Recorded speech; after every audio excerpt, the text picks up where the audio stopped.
biggest switches I feel like you had me make was the olive oil, avocado to ghee, tallow, or butter. Explain that for us, because I think a lot of people were upset. I know. And again, you could make a case for either side, but I pull all my clients off cooking oils. There's a reason that they come in amber glass bottles so that they're not exposed to oxygen and to heat and to light. Why would we want to heat delicate oils? Break it down to just that simple question.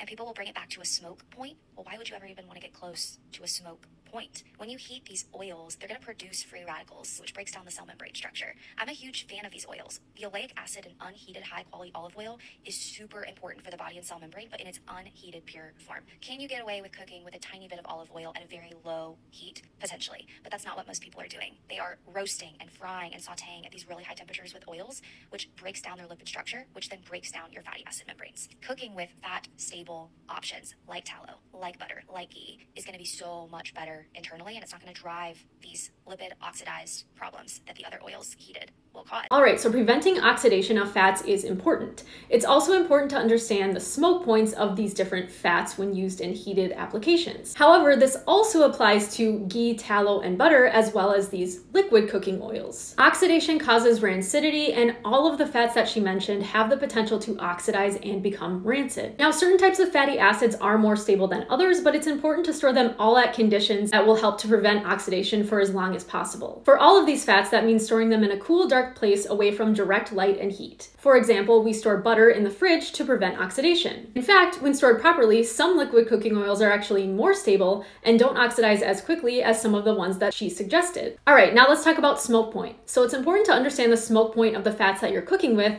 to ensure those cooking temperatures don't exceed the smoke points. That's because this is a temperature at which it will start to break down and burn and smoke. To avoid this stinky kitchen and scorched bitter food situation, smoke point of the fats that you're cooking with is important to understand. And to be clear, every type of cooking fat is going to have a smoke point, not just these liquid oils, but these solid fats will have a smoke point as well. And in actuality, some of these fats that she's recommending based on smoke point actually have a lower smoke point than some liquid cooking oils. For example, recommending butter instead of avocado oil or olive oil based on smoke point doesn't make much sense considering the smoke point of butter is lower than both of those oils. There are many different liquid oils that can be used in both medium heat and high heat applications. Even extra virgin olive oil can be used in medium heat applications. This is another big misconception. And you can see here that the refined versions of these oils actually have higher smoke points, and that's because the refining process drives off volatile compounds, which makes them more stable, which increases the smoke point. I'll get out of the way here for a second so you can see the whole graphic. All right, so what cooking fats should you use? And the answer is, well, it depends. What you choose will depend not only on the application and what temperatures you're cooking it to, but also flavor preferences, access, and affordability. Perhaps you're looking for a more neutral oil that won't impart any flavor in a baking application.